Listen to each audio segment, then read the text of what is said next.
We as human beings are funny in the sense that we measure ourselves by various scales.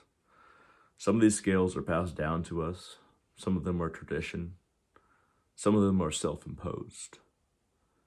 But there's this constant feeling that we just don't add up to a complete person or as valuable as we think we are or should be.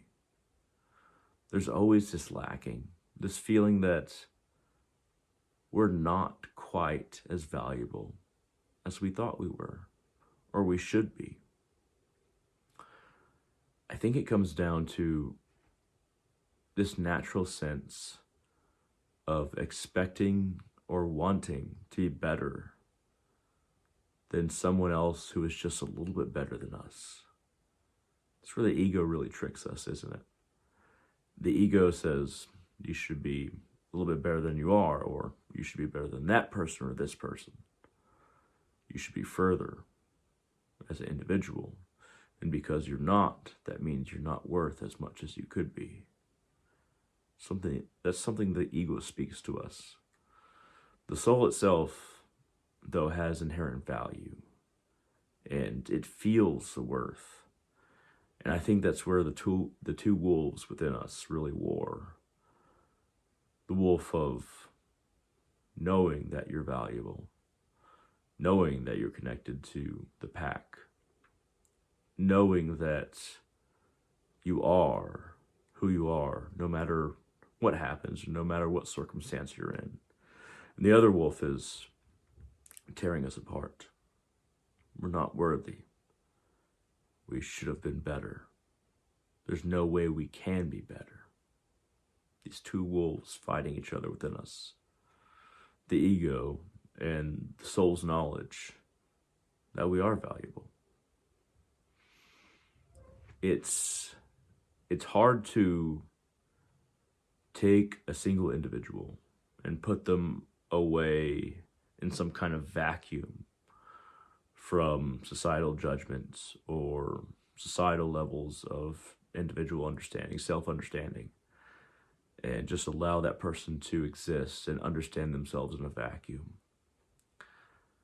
This is where most of us feel shame or pain, is because we can't be in that vacuum. We're always relative to other people. We're always relative to the judgments of society, people we know, friends, family, or our highest aspirations.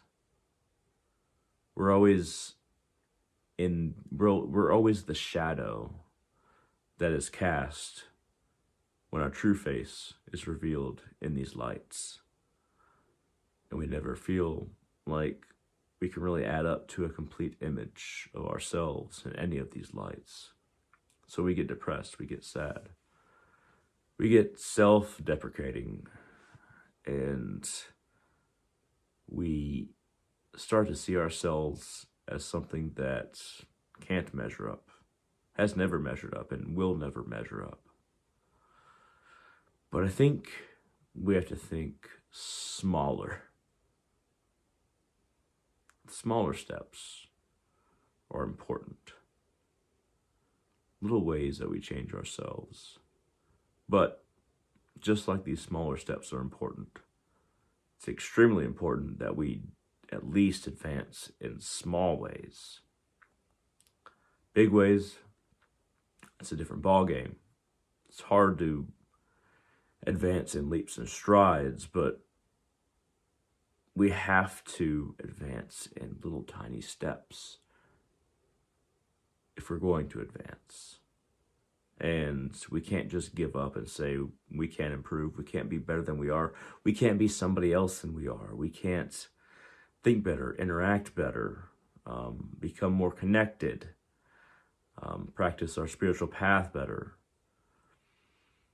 If we think we can't do these things, then we're probably trying to take much bigger steps than human beings should.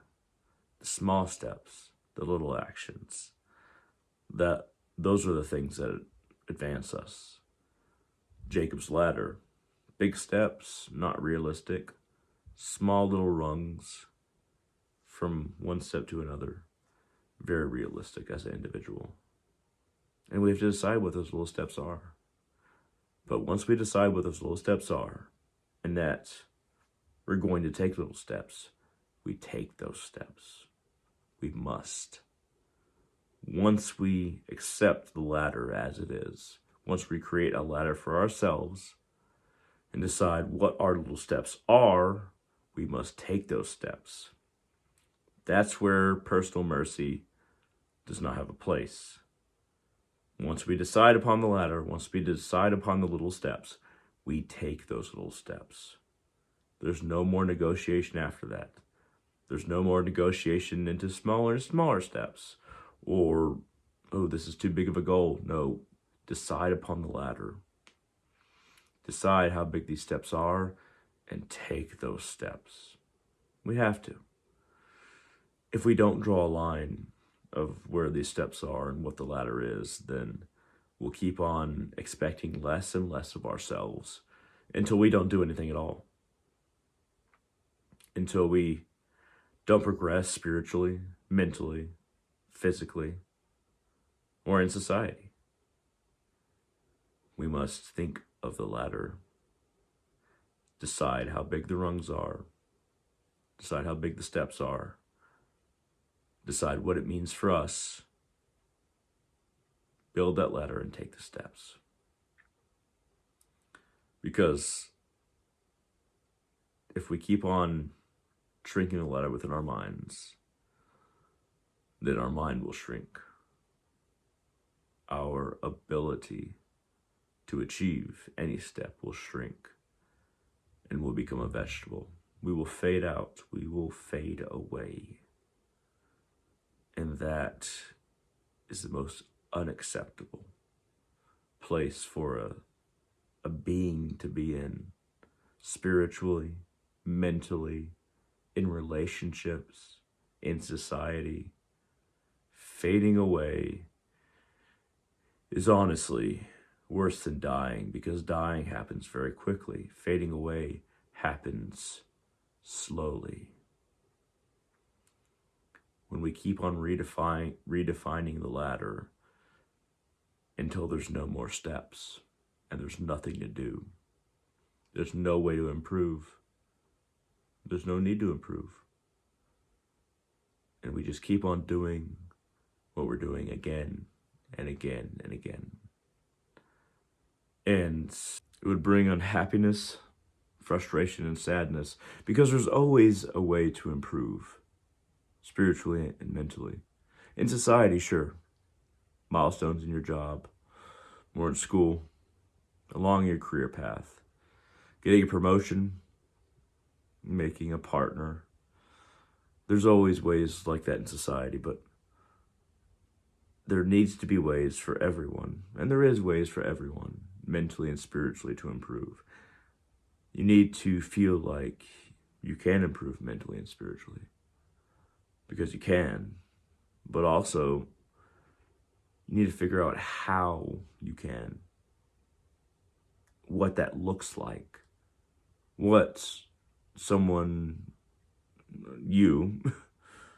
what you look like as a more mentally stable and advanced being, as more spiritually stable and advanced being. What is the next rung? How can you improve spiritually and mentally? If there's not an easy answer for that, find one, or find someone who can tell you so that you can advance.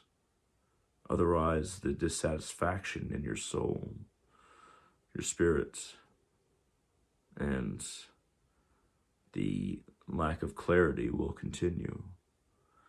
And if lack of clarity continues, then you'll think that there's no need to improve. You're already there. There just needs to be external action, which is never the case. There always needs to be a way that you see to improve within yourself as a spiritual being and as a mental being. If action in the world is the way that you are walking forward, And there's no other way besides action. There's no mental or spiritual way.